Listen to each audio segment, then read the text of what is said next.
Et salut à vous. Donc là aujourd'hui, je vais donc vous montrer un petit peu la fabrication de A à Z d'un petit couteau d'office très simple que je viens de dessiner pour le coup. Et comme ça vous permettra d'aborder un petit peu la coutellerie de façon simple, sur quelque chose qui est simple à faire pour le coup au départ, qui ne demande pas d'ailleurs énormément de matos non plus, enfin surtout si on travaille sur des aciers carbone, mais là pour le coup moi je vais le faire sur un acier inox, mais voilà, ça vous donnera déjà une première visualisation de ce que c'est que le travail d'un coutelier de A à Z. Donc je vous montre le couteau en question.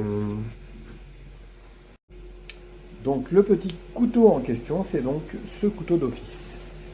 Donc voilà, une fois que vous l'avez imprimé sur un papier un peu dur pour le coup, au début je l'ai dessiné sur une feuille normale et après je le réimprime, je le refotocopie sur une feuille un peu dure, ce qui permet de garder l'original tout en faisant plusieurs copies si on veut le refaire. Cette fois-ci, dans cette vidéo-là, je ne veux pas vous parler des impressions 3D ni de la conception assistée par ordinateur. Ça n'a pas d'intérêt pour le coup.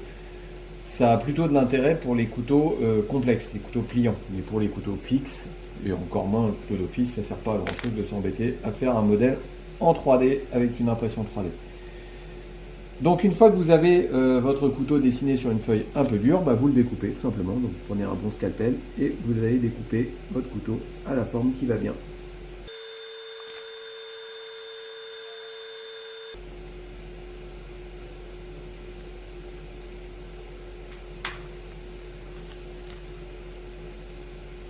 Et voilà le bestiau.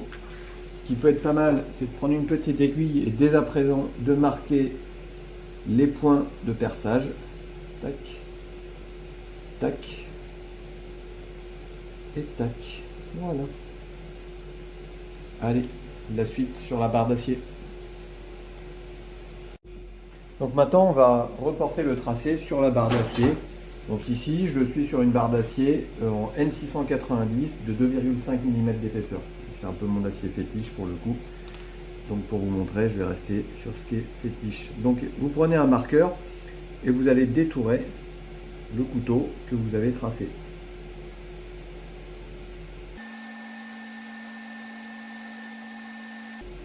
Une fois que vous l'avez bien détouré, vous prenez un pointeau et vous allez vous mettre dans les petits trous des aiguilles que vous aviez fait pour marquer l'emplacement des perçages et des taraudages pour le coup.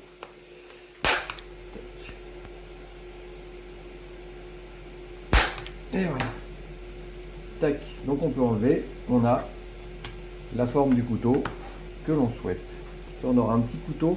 Alors un petit couteau d'office, moi j'aime bien quand ils sont assez rigides en fait, quand ils sont sur une épaisseur en 2,5, si on garde un dos de lame assez long, on aura une lame pas trop flexible et je trouve que c'est agréable sur les petits couteaux les petits couteaux d'office.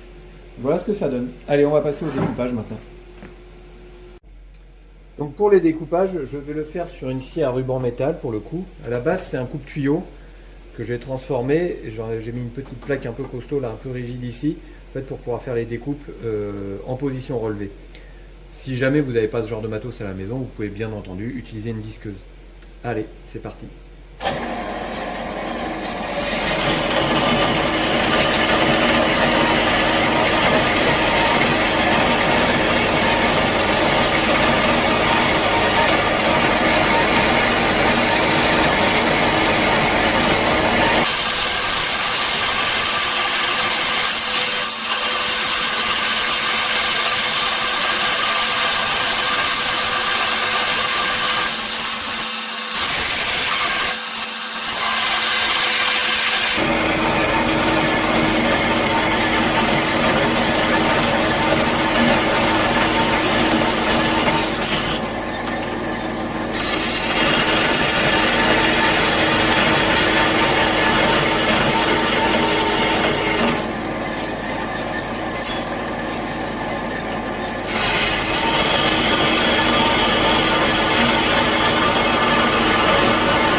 Là maintenant je vais vous montrer une partie importante aussi. Je vais redétourer toute la lame bien par rapport au profil de la lame que j'avais dessiné. Voilà.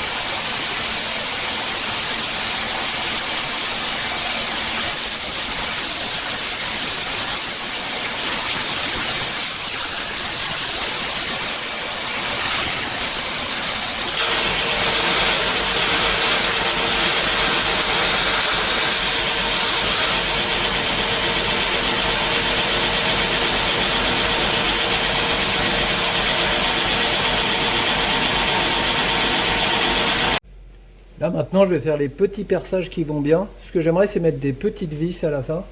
Des petites vis en M2. Donc je vais percer en 1,65 pour être précis.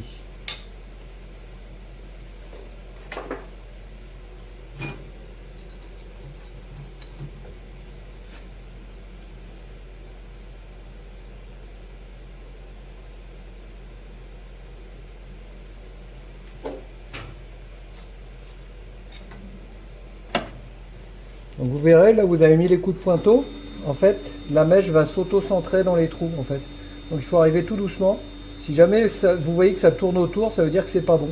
Il faut vraiment que ça bouge plus direct. Voilà, et après il n'y a plus qu'à y aller doucement.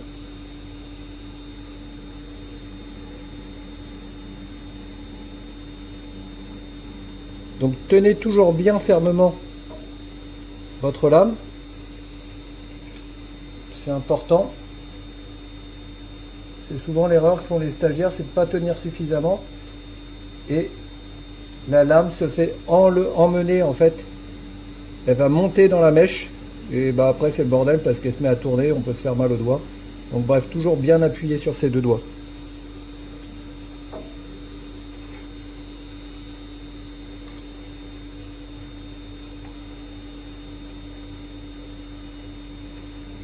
Vous voyez, on la voit bien se centrer au moment où le forêt va se mettre dans le petit trou, enfin dans la petite bosse qu'a créé le coup de pointeau. Voilà. Là on a 3 jolis petits trous. Alors pour le taraudage, j'utilise juste un tarot machine en M2. Ça veut dire qu'il est unique et il fait directement le taraudage de A à Z. Il faut se mettre, alors moi j'aime bien le faire sur une petite perceuse à main en fait. Il faut par contre toujours régler le retour de couple, parce que sinon vous êtes sûr de péter le tarot. Donc en mettant retour 5 en général c'est plutôt pas mal.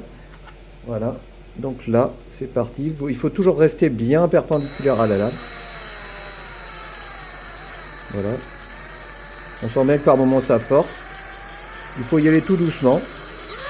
Et ça y rentre comme dans du beurre. Voilà.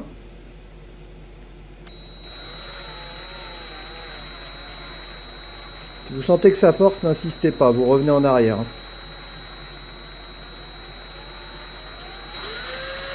si le tarot machine est neuf, moins vous avez besoin de faire de marche arrière, c'est ça qui est bien. Mais vous allez voir quand il vieillit, après derrière, il faut savoir aussi que dès qu'on sent que ça force, faire un retour arrière avec la visseuse et visseuse. Et surtout aller doucement, c'est le maître mot.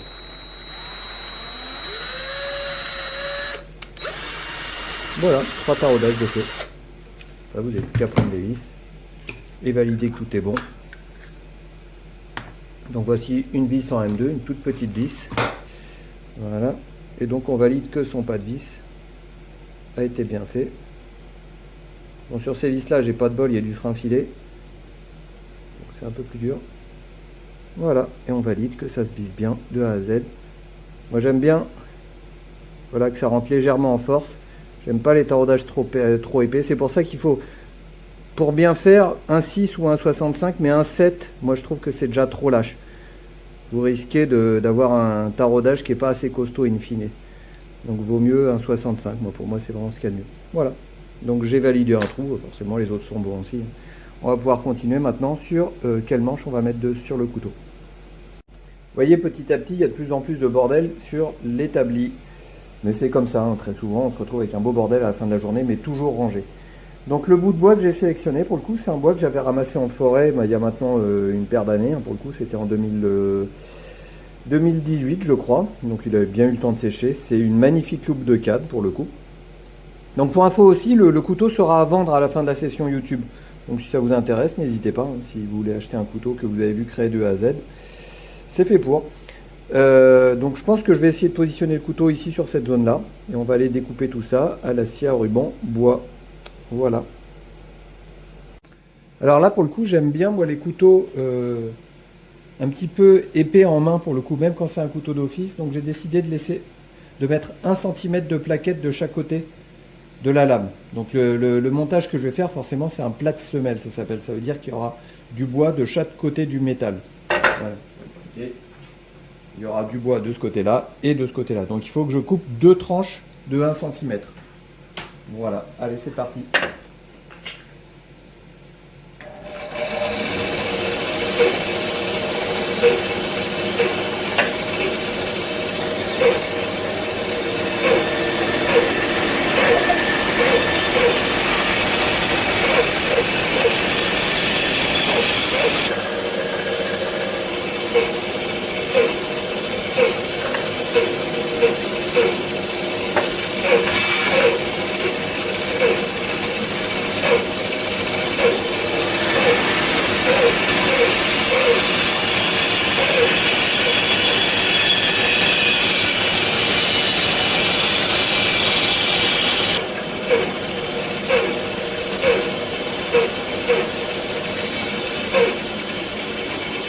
Voilà. Donc là maintenant on va essayer de trouver l'endroit où on va mettre le couteau sur le bout de bois. Alors, toujours faire attention à une chose importante, c'est où vous allez positionner le couteau. On pourrait se dire, ah, la zone la plus jolie, c'est là. Mais attention, quand vous regardez de l'autre côté, vous êtes dans de la racine. Donc ça ne va pas du tout. Donc il faut essayer de placer le couteau judicieusement pour qu'on puisse utiliser le bout de bois des deux côtés sans tomber dans de la racine, c'est-à-dire du bois mou. Donc c'est pour ça que des fois, il vaut mieux regarder déjà l'autre côté et se dire où c'est qu'on va pouvoir le placer au mieux.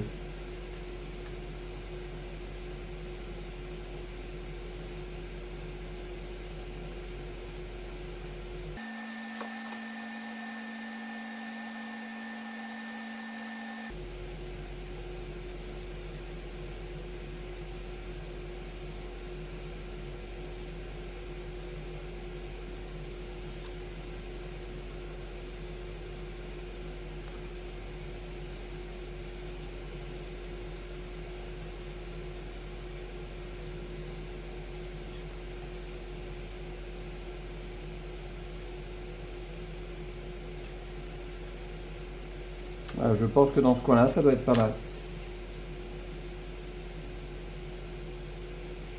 Allez, allons voir ce que ça va donner. Alors ici, je vais utiliser une petite scie à chantourner. Bon, là, pour le coup, je ne vais pas trop chantourner vu que c'est beaucoup de lignes droites. Mais voilà, c'est une petite scie qui est agréable à utiliser. Allez, c'est parti.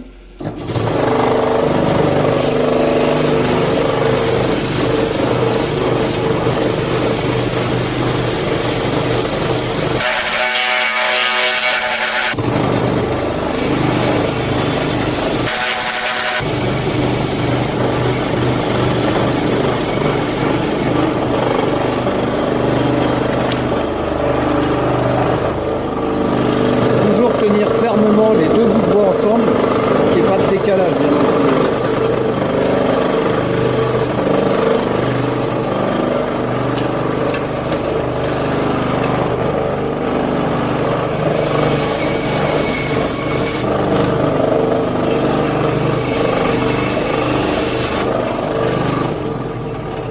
Et voilà, et donc ce que ça va nous donner de l'autre côté, ce sera ça. Il y aura de la loupe sur l'extrémité du couteau.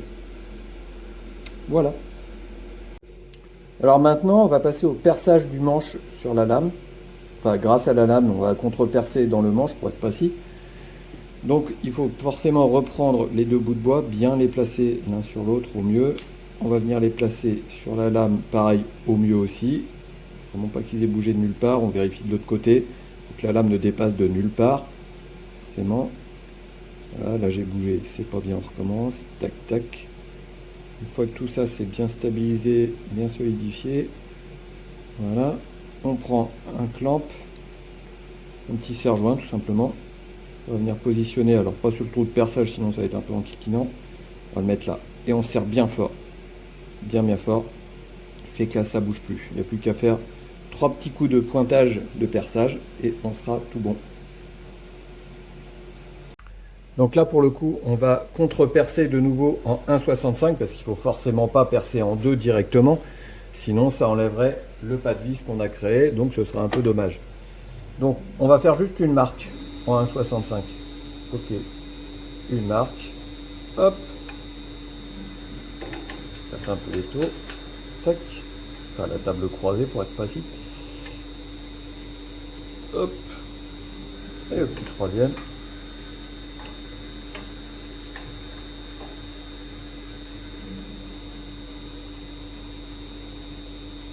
Voilà. Donc là, on a 3 avant-trous en 1,65. Donc là, on va remettre le joli serre-joint. On va resserrer très fort de nouveau. Voilà, plaçons bien si possible. Tac, tac, tac. Super. Donc là, on arrête. On va mettre un forêt en 2.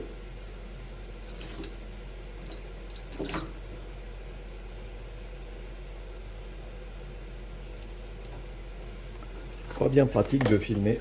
Et en même temps d'aller chercher le matos. Hop. Donc là je prends un forêt en 2. Oui d'ailleurs en 2, pas en 2,5 Jérémy. Voilà, j'ai failli faire une boulette. Donc toujours pareil, la moindre boulette sur un couteau, bah, vous repartez vous repartez à 0, de pratique. Donc si possible, évitons les boulettes. Donc toujours bien voir qu'on tombe dans un trou aussi, ça peut être une deuxième boulette. Voilà, donc là on tombe bien dans un trou, c'est parti. Donc là je vais percer en 2.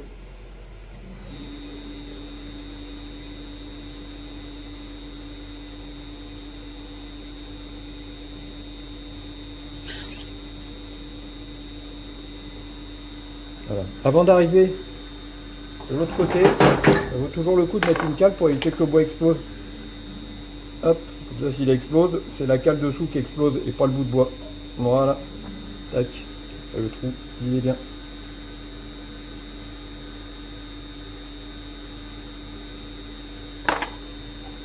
Donc là, je tiens bien le bout de bois et je déplace le serre-joint. Il ne faut surtout pas faire de conneries en bougeant à ce moment-là parce que sinon vous repartez à 0. Voilà, hop. Donc là, je commence mon perçage. Hop, et avant de traverser, je mets la cale. Hop. Et ça m'évite de faire des cochonneries. Hop là. Et le dernier perçage, qui est ici.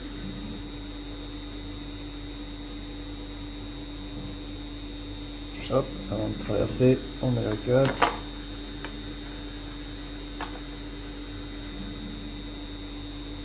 Voilà. Et voilà, on a 3 trous. Tac. Là, on va aller remettre un peu le bout de bois carré. Donc ça, c'est l'intérieur. Je vais écrire inside, comme ça au moins je ne ferai plus d'erreur. Et on va aller remettre un peu tout le bout de bois au propre avant de faire les empreintes des têtes de vis. Voilà. Donc là, avant d'aller plus loin, je vais remettre les plaquettes bien au propre, bien lisses à l'intérieur et à l'extérieur. D'ailleurs, j'ai oublié de marquer inside, mais ça, je sais que c'est le côté intérieur. Donc là, on polie jusqu'à ce qu'on ne voit plus de traces de revenir. Là, je m'en fais un petit peu. C'est vraiment les dents de la suite avec les traces. Ok, donc ce premier intérieur-là, il est propre. Le deuxième.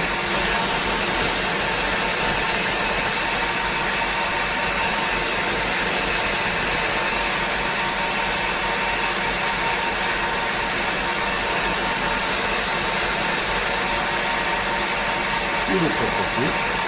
Voilà. Donc ça se joint parfaitement. Maintenant, ce qu'on va aller vérifier, c'est que le bout de base fasse exactement bien la même épaisseur partout. Donc pour ce faire, je vais aller ici. Hop. Là. Et je vais poser les deux bouts de bois bien à plat. Et je vais regarder. Ils font à peu près la même épaisseur. À l'arrière, c'est parfait. À l'avant, il y a un tout petit décalage. Donc on va reprendre un tout petit peu celui-là sur l'avant. Hop, on revient là. Hop là.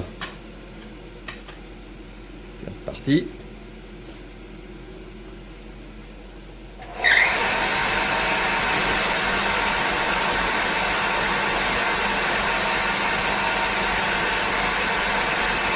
J'en profite pour enlever les traces de rayures aussi, comme on va encore ici.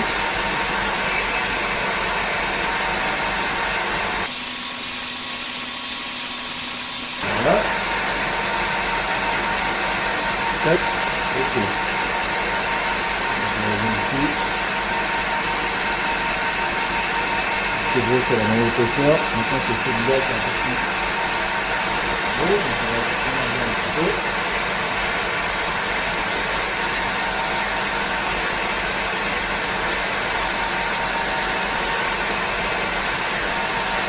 Voilà, on va faire la comparaison de nouveau.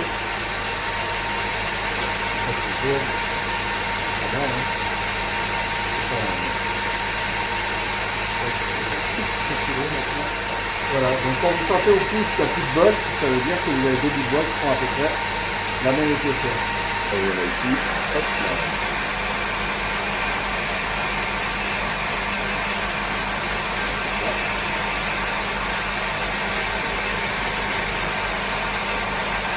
Voilà, on est bon, parfait.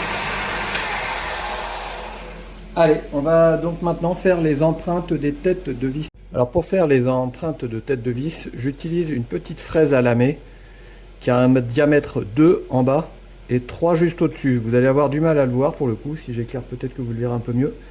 Mais voilà, c'est un forêt, on va dire un forêt étagé grosso merdo. Il y a du 3 mm là et du 2 mm là. Voilà. Après je vais utiliser le blocage en profondeur de la perceuse à colonne pour me dire je m'arrête à ce niveau-là. Donc là j'arrive sur le 3, donc je sais que je suis à 3. Je prends ma perceuse à colonne, je la règle pour lui dire tu rentreras d'1 millimètre de plus dans le bois. Et pas plus. Voilà, si je devais vous montrer, c'est ici que ça se passe. J'ai réglé 1 millimètre. Voilà. Ok. Tac. Donc, voilà, je vais le refaire redescendre doucement. Tac. Donc là, ça va me faire un petit millimètre rentrer dans le bois.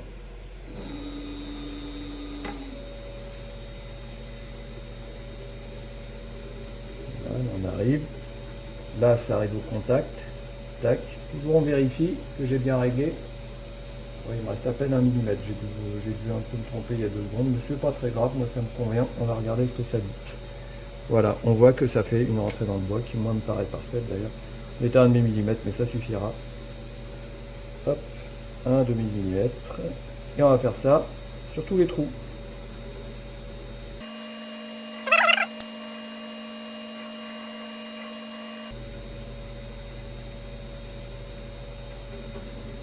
Voilà. Hop. Voilà les empreintes de mes têtes de vis. Alors maintenant on va mettre les vis et on va retailler les vis pour laisser dépasser un petit millimètre du bout de bois. Je mets mes vis. Hop. Tac. J'enfonce bien à fond. Hein. Voilà. On est déjà pas loin de la vérité, hein, si vous voulez savoir. Alors très souvent, il faudra retailler la longueur des vis. Hein. Donc vous mettez sur le backstand et vous allez enlever le surplus qu'il y a enlevé. Mais là, il se pourrait bien que j'ai peut-être rien à faire du tout.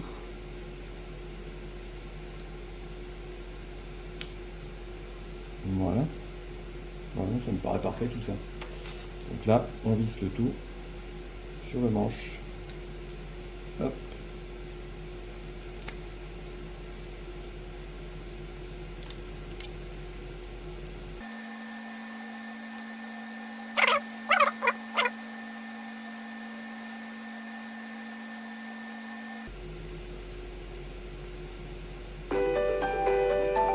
Voilà. Et là, on remet tout ça maintenant. On va enlever le bois pour aller jusqu'à toucher le bois en fait, tout simplement. Et puis le métal, pardon. Et quand vous l'entendez bien quand on y arrive. Voilà.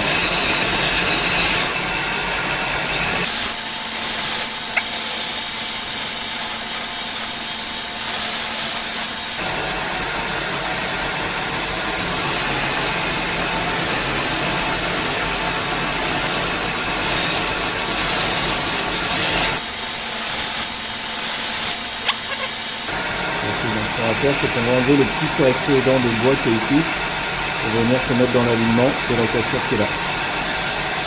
Donc pour être sûr, on va enlever jusqu'au trait noir.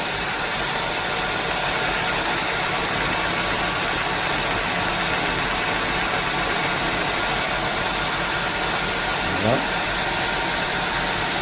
Maintenant, on va direct faire une finition sur cette partie-là.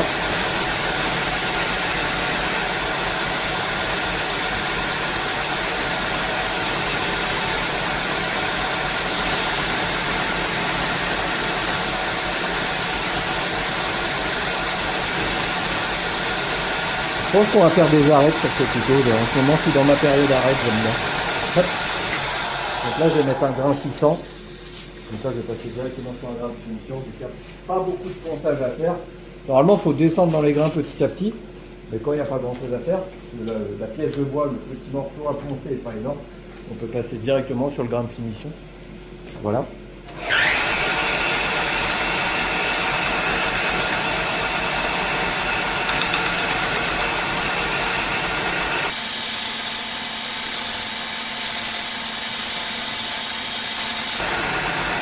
Et voilà.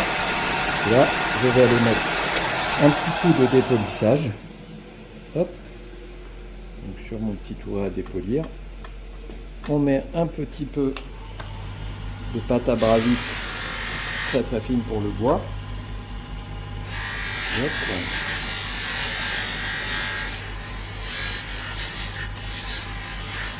Voilà, on verra si on y revient d'ici la fin. Mais c'était déjà pour vous donner un premier aperçu de ce que ça pourrait donner. Voilà, mais je pense que d'ici la fin du couteau, excusez-moi, on y reviendra de toute façon. Voilà. Maintenant, je vais vraiment venir retracer exactement là où les moutures va commencer. Donc je me cale sur l'arête qui est ici pour avoir vraiment quelque chose qui est complètement parallèle. Et on va venir faire commencer les moutures ici. Pareil de l'autre côté. Voilà. Ça me paraît pas mal. Si on doit mettre un poinçon sur le couteau, il sera ici. Voilà. Ok. Voilà. Maintenant, je vais d'abord poinçonner la lame. D'ailleurs, je peux le faire maintenant si vous voulez. Hop. Et après, je mettrai un... Je sais pas comment ça s'appelle. Je vais mettre un système qui va me bloquer les moutures ici pour éviter de dépasser sur la bande, tout simplement. Et aujourd'hui, je vais vous montrer comment fonctionne un guide des moutures d'ailleurs au passage. Ok, donc là, on va passer sur l'enclume. Et ici, voilà la lame. Le poinçon. Voilà. C'est tout bon. Donc là, je vais peut-être vous mettre de l'autre côté, comme ça vous verrez mieux. Hop, hop, hop là. Voilà. Vous voyez quelque chose. C'est plutôt pas mal. C'est plutôt pas mal. Ok. Alors, il faut bien passer son poinçon, forcément, c'est obligatoire. Là où on a envie de poinçonner. On se place bien, on se met, et hop, on va taper fort. Raoul. Et voilà, le poinçon est mis.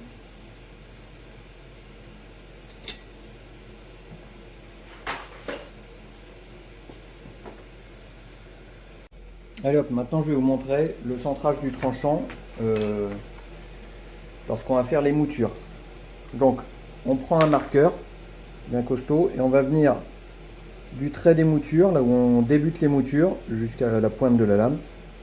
Au bout, on met du marqueur, un marqueur bien gras, hop là, qui sèche assez vite si possible. Voilà, et maintenant, on va aller avec un trusquin pour le métal, aller marquer la lame. De chaque côté, on aura un petit trait avec, on va dire, 0,4 mm entre les deux traits. C'est ce qu'on va laisser. 0,3 mm, c'est ce qu'on va laisser avant de faire la trempe. Voilà. Allez, hop là, je vous montre ça. Donc voilà le trusquin. Donc ici, je vais prendre la lame, je la pose bien à plat. Et hop, je viens marquer le tranchant avec cette pointe qui est bien aiguisée. Hop. Je retourne la lame, je fais pareil de l'autre côté. Hop là. Hop là. Voilà. Ce qui fait que là, vous voyez, on voit bien. Je ne sais pas si vous arrivez à voir. Je ne sais pas si j'arrive à faire la mise au point correctement. Voilà, on voit bien le double trait qui va jusqu'à la pointe. Ce qui est bien pour moi, c'est que c'est la première fois que je fais une vidéo YouTube un peu longue et un peu complexe, et c'est là que je me rends compte que c'est pas si simple. Donc, Maintenant, je vais me mettre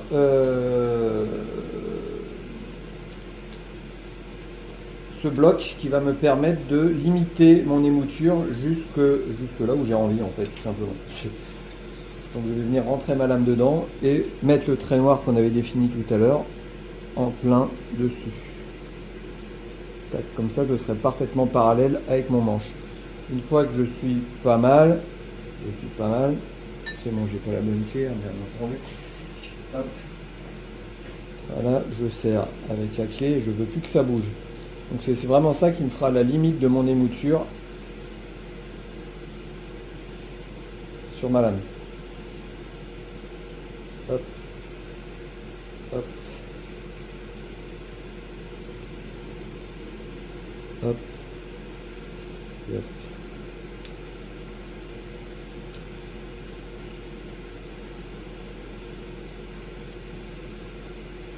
Bien, c'est que quand on se filme en même temps, j'ai l'impression d'être pas aidé parce qu'on a tout le temps envie que la lame soit un peu devant la caméra, alors qu'en fait c'est pas naturel de travailler à 1 mètre de ses yeux. Hop, voilà. Donc là on voit vraiment que ma lame est bien bloquée de chaque côté et on voit toujours le petit trait que je ne dois pas dépasser quand je ferai l'émouture.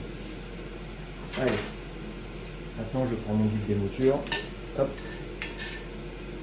je mets donc ma lame dessus. C'est bien. C'est bon, j'ai déjà fait joujou avec récemment. C'est pas super réglé. Tac. Je le mets dedans. Ah, je le serre. Ok, je vais aller chercher une pince.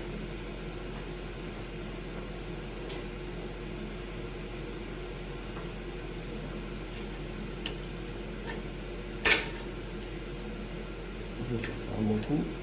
L'idée c'est que ça ne bouge pas du tout. Voilà, donc ça ne bouge pas. Ok.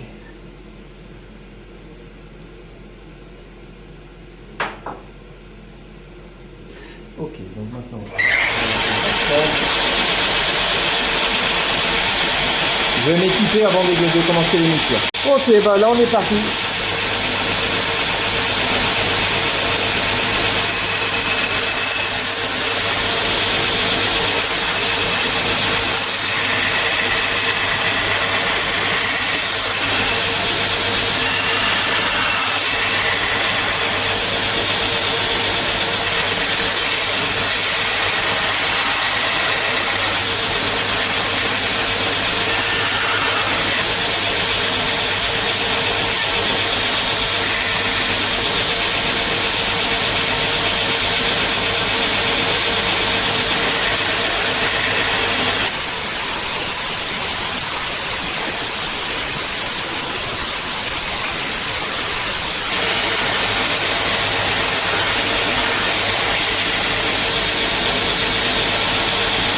Donc là on se rend compte que l'angle n'est pas totalement bon parce qu'il faut remonter quand même beaucoup plus sur l'émouture. Donc je vais changer légèrement l'angle.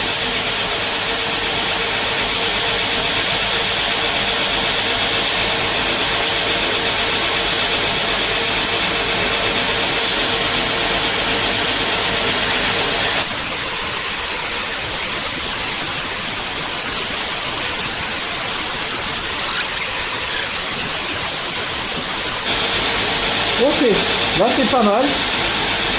Je vais commencer à baisser les grains. Je vais passer en grain. Je vais pas 40. Hop. Avant de retourner la lame, je préfère faire une sorte de finition dès à présent. On va mettre du temps pour après. Hop. Je mets en grain 240.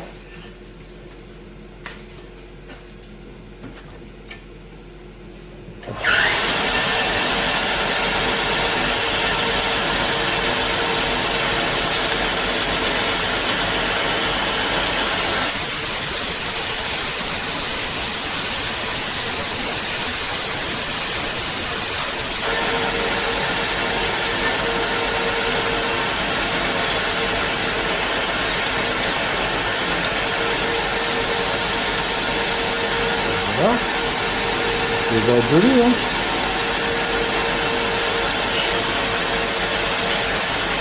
Allez, maintenant on va retourner la lame. Je remets un grain 80.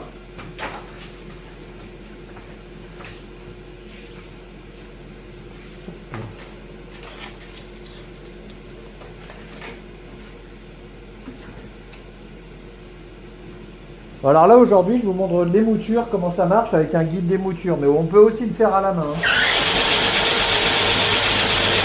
Là c'est pour vous montrer la méthode la plus facile pour faire une émouture.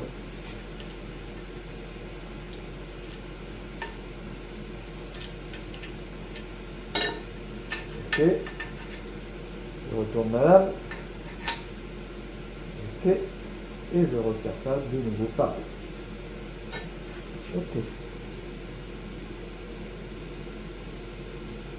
Et je vais refaire la même chose que tout à l'heure. Hop là.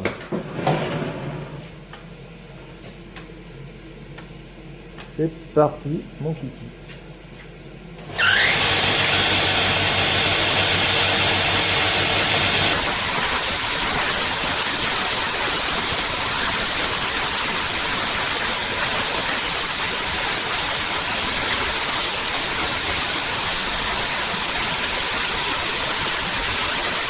Voilà, c'est bien ici. Voilà ce que ça nous donne. On va passer sur un grain 240. Pareil sur ce côté-là. Hop. Hop. Hop. Hop. Tac.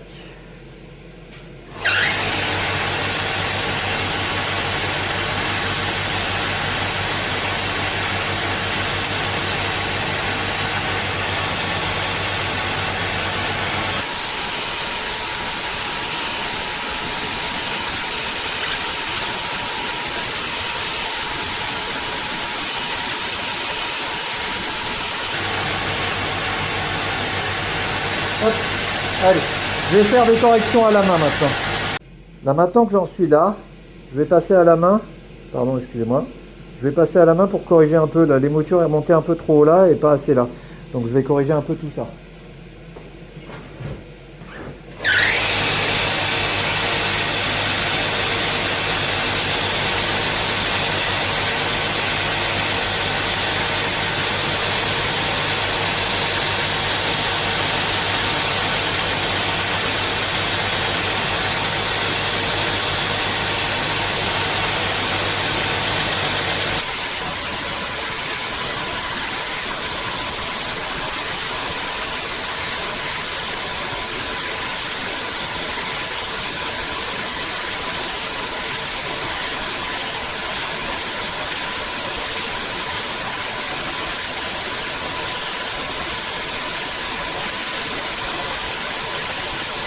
Voilà.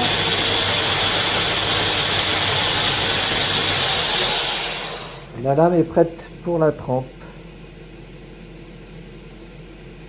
Voilà ce que ça dit.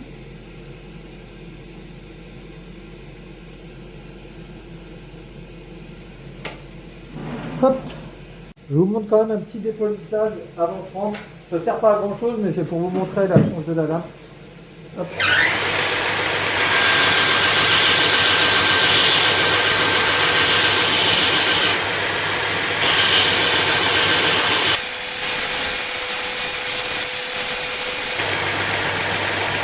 Voilà. Tac. Voilà ce que va donc donner la lame après trempe. Enfin après trempe, il faudra la reprendre un petit peu forcément. Et voilà à peu près ce que ça donne. Voilà. Donc là, je vais la nettoyer à mort. Ici, pour pouvoir mettre du condur sale. Donc les aciers inox. Ouais, je vais enlever le masque et tout, comme ça vous m'entendrez mieux. Hop. Les aciers inox doivent faire les traitements. On doit faire les traitements sous vide des aciers inox. L'inox n'aime pas trop la chauffe sous atmosphère, enfin pas sous atmosphère protégée, on va dire. Il faut une atmosphère protégée sur les aciers inox, sinon il y a une décarburation qui va détériorer vachement la lame. C'est pas des aciers, c'est des aciers complexes. Les aciers inox, s'ils perdent un tout petit peu de leur taux de carbone, bah, ça déstabilise toutes les propriétés chimiques de l'acier. Donc c'est pour ça qu'il faut les faire la trempe sous vide. Pour faire la trempe sous vide, il n'y a pas 36 solutions, il y en a 2.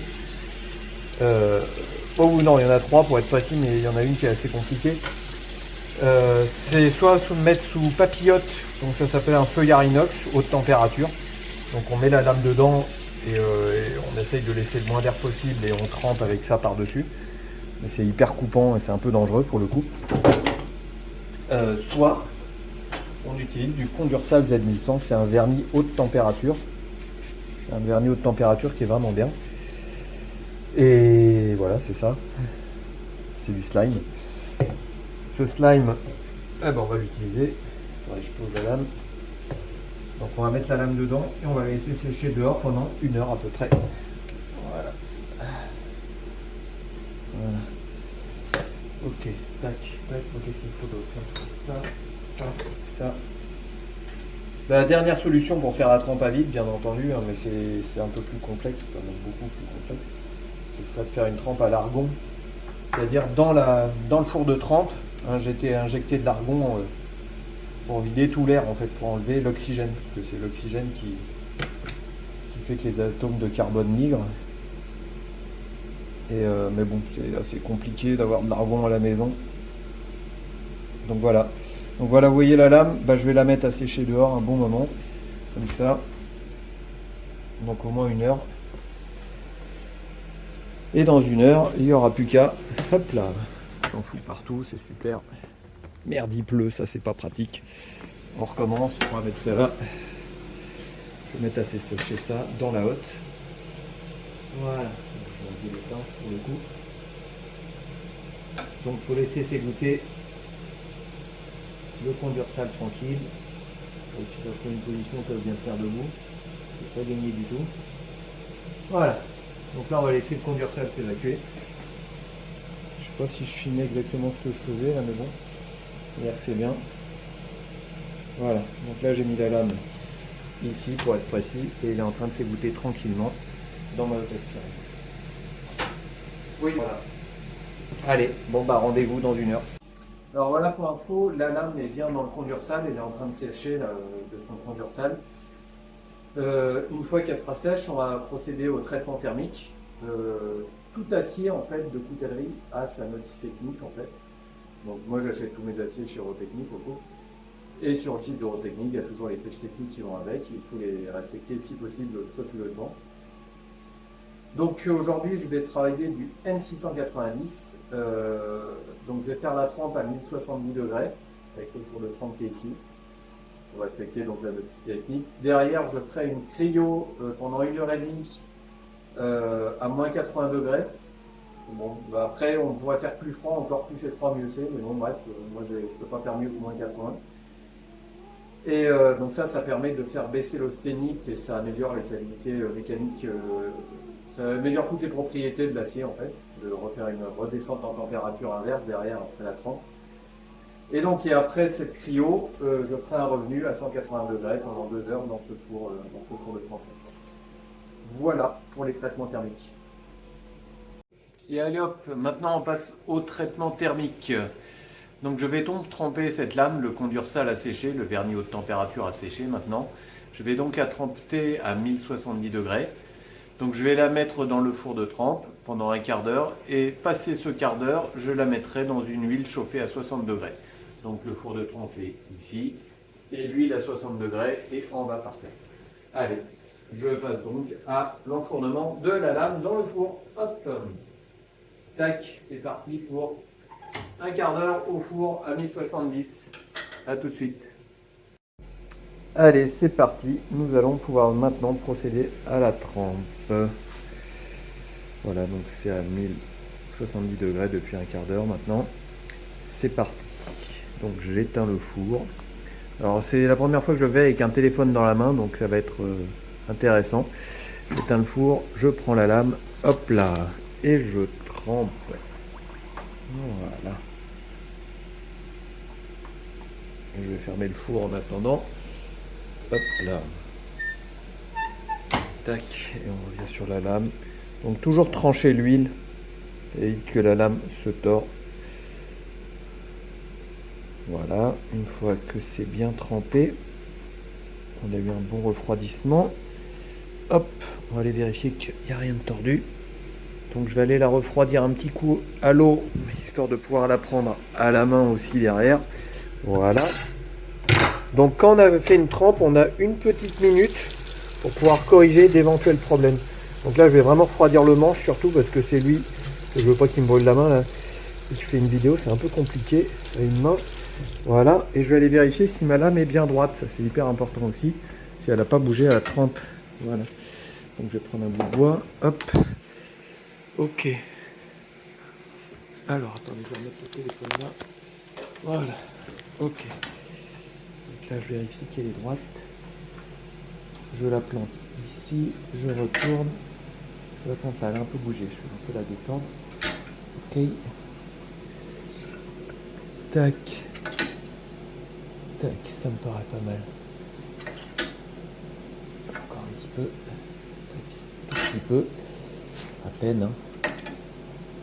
Là c'est vraiment pinaillé. Hein. Toujours un petit peu tordu. Voilà. Donc on a une petite minute pour pouvoir détordre une lame en fait. Donc il faut quand même se dépêcher un minimum.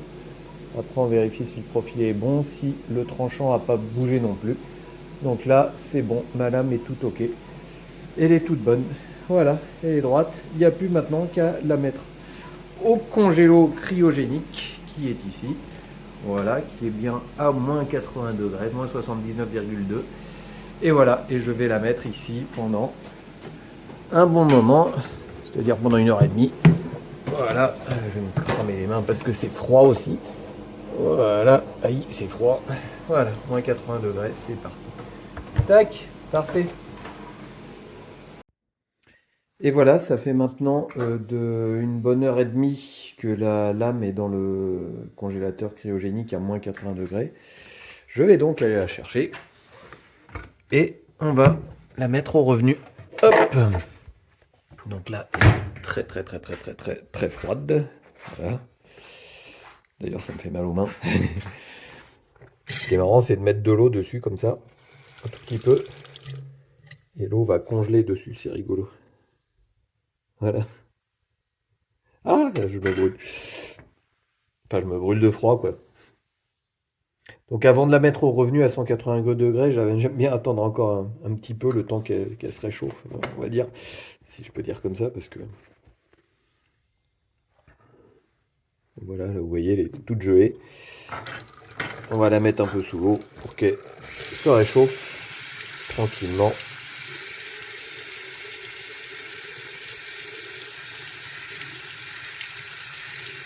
Voilà. Enfin, voilà, encore gelée, mais bon, bref. Un petit peu moins froide. Et hop. Et donc là, on va la mettre au revenu à 180 degrés pendant 2 heures. Voilà où on en est. La jolie petite lame. Enfin, pour l'instant, elle est pas belle, hein, c'est normal. Quand ça sort de trempe et de revenu, ça n'a jamais une très très belle couleur. Et après, on refera un petit dépolissage final. Et on attaquera le manche, le polissage du manche. Allez, le four de revenu, voilà, il est à 194 degrés, mais il commence à redescendre doucement en température. Je l'ai allumé il y a 2 minutes. Donc il va tomber tranquillement à 180 degrés. Hop! Voilà. Donc je la fous à 180 degrés pendant 2 heures. Voilà. Allez. Et bonjour. J'ai l'air con quand même. Hein. Donc nous voilà ressortis du revenu pour le coup. Donc la lame est restée 2 heures à faire un revenu à 180 degrés. Elle est comme ça. Donc maintenant, on va la nettoyer. On va enlever toute la calamine potentielle, enfin tout le vernis avec la petite calamine qui s'est générée dessus. Voilà, on voit bien l'épaisseur de la lame qui est très fine pour le coup. Voilà, je ne sais pas si vous voyez. Donc voilà, donc là je vais partir directement sur un grain Scotch Brite pour la nettoyer. Voilà.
Et voilà.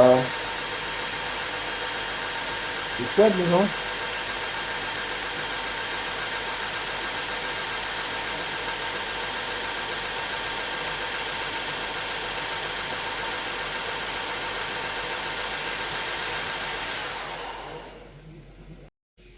Donc maintenant, je vais attaquer le manche. Donc je remonte le manche. Couteau. Tac.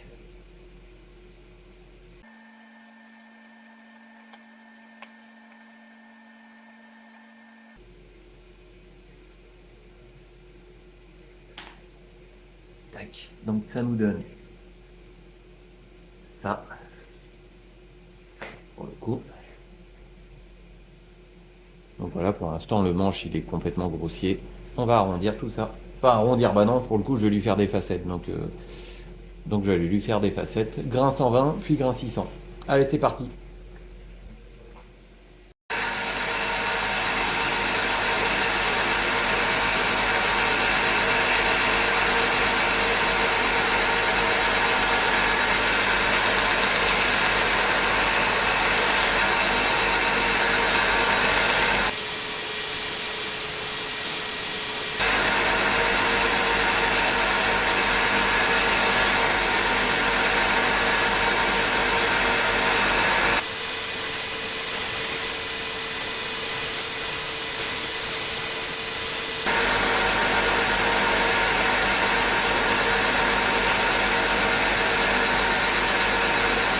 Voilà, maintenant on va passer sur un grain 600.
Je prends un grain un tout petit peu plus gros, du style 240,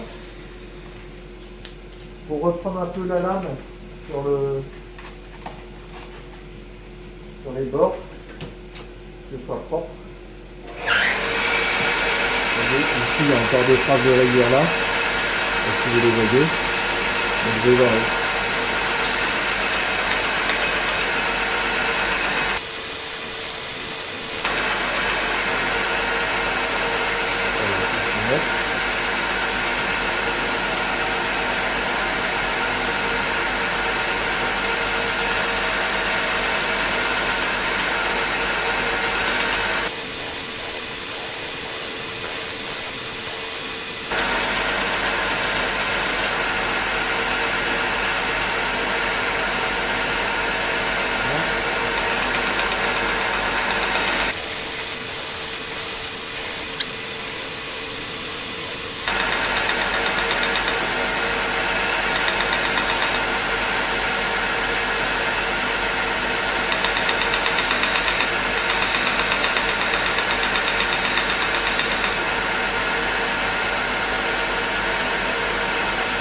Ok.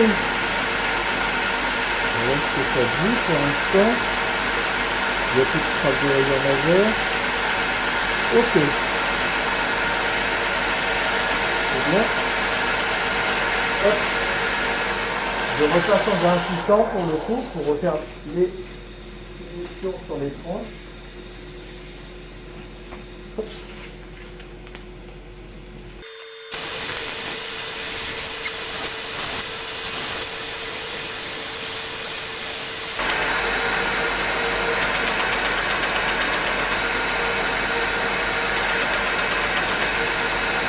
Voilà. Alors toujours pareil, moi ce que j'aime bien aussi faire à la fin, quand j'arrive, hop, je vais prendre un petit papier vert amincissant, voire mille, on va prendre un mille. Voilà, on prend du mille et on va venir dessiner tout ça comme ça.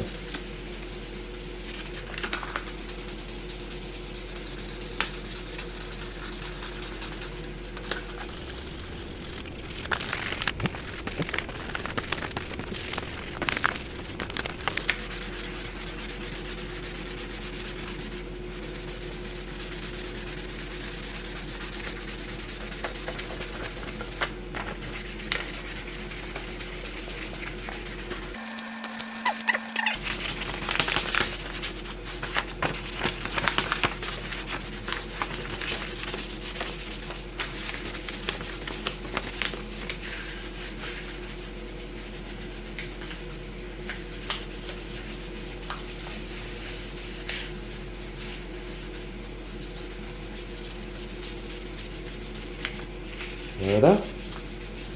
Le polissage du manche, une vraie passion.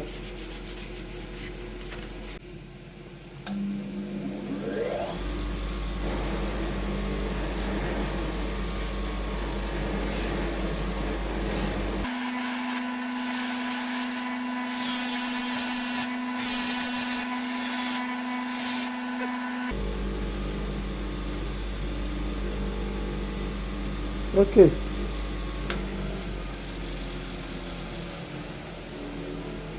Appliquage de la lame. Hop.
On passe sur le Worksharp. Hop. Alors là, vous allez pouvoir regarder ça d'un peu plus près. Voilà. Tac. Voilà. Le Worksharp. Donc là, j'ai commencé à affûter sur un grain 240. Donc là, on va passer sur un grain 400. Ok. C'est parti, mon kiki.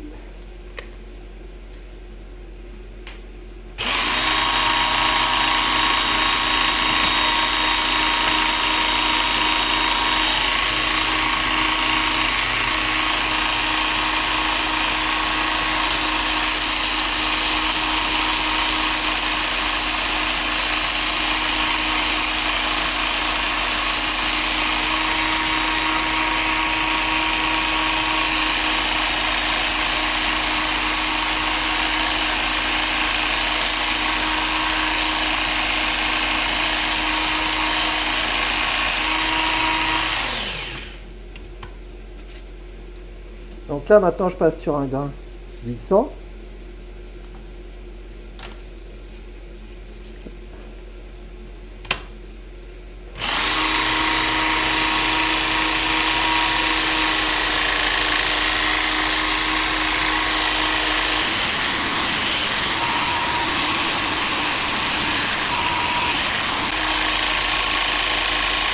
Voilà.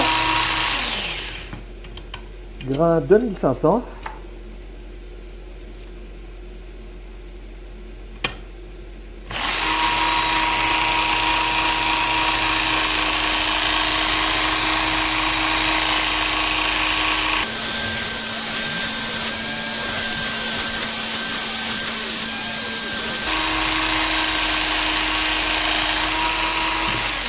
d'un 12 000.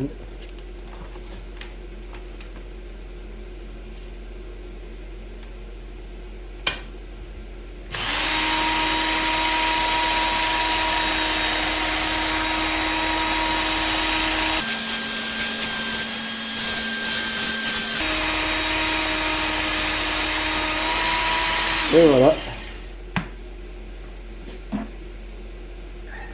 Un petit coup de cuir pour enlever le morphile. Voilà. Kleenex pour finaliser l'enlèvement du morphile résiduel. Voilà. Et on va aller chercher une petite feuille de papier. Tac. Et là, on a une feuille de papier. Voilà. C'est tout bon. Okay. Et alors? Voilà. Allez, maintenant je vais faire un petit dépolissage des plaquettes. Hop. Pour ce faire, je prends une jolie bande en coton sur laquelle j'ai mis de la pâte à polir. Hop.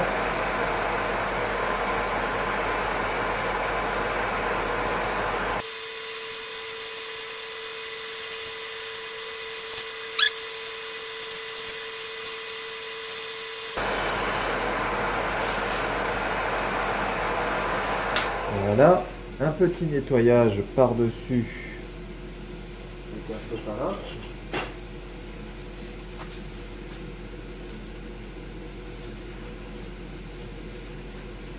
Voilà, l'idée étant d'enlever bien toute la pâte à polir.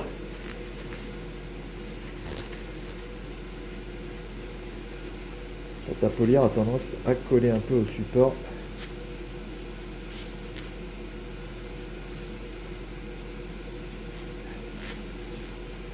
Voilà, et on va procéder au montage final.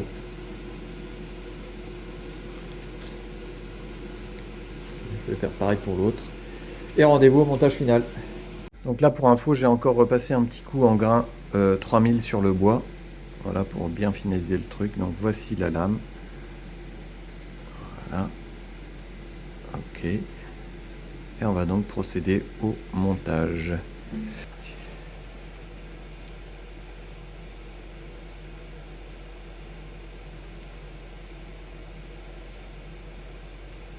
Et voilà, ça touche à sa fin.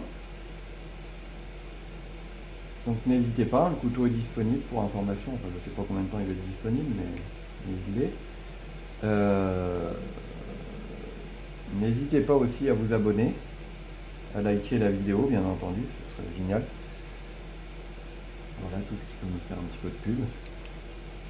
Et surtout, suivez mes vidéos, ça se ferait bien aussi. N'hésitez pas à aller voir ma boutique aussi. Ma boutique où sachez que tous les couteaux sur lesquels j'ai travaillé, en fait, j'y ai passé autant de temps sur chaque. Donc j'ai quand même un joli stock de magnifiques couteaux à vendre, si ça vous intéresse. Et voilà, le petit couteau terminé pour le coup. Ne bougez pas.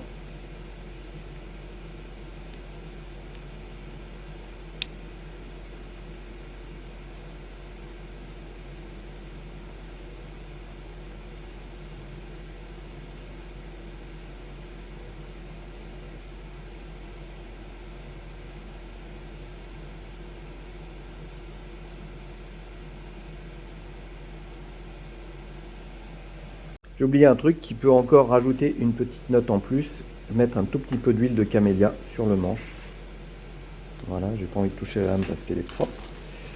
Voilà, un peu d'huile de camélia, vous allez voir, ça donne encore un peu plus de relief à cette jolie loupe de cad. Donc ça, normalement, quand vous travaillerez en cuisine, l'avantage c'est que ça vous arrivera souvent de mettre du gras dessus, ce qui sera très bien en demeurant.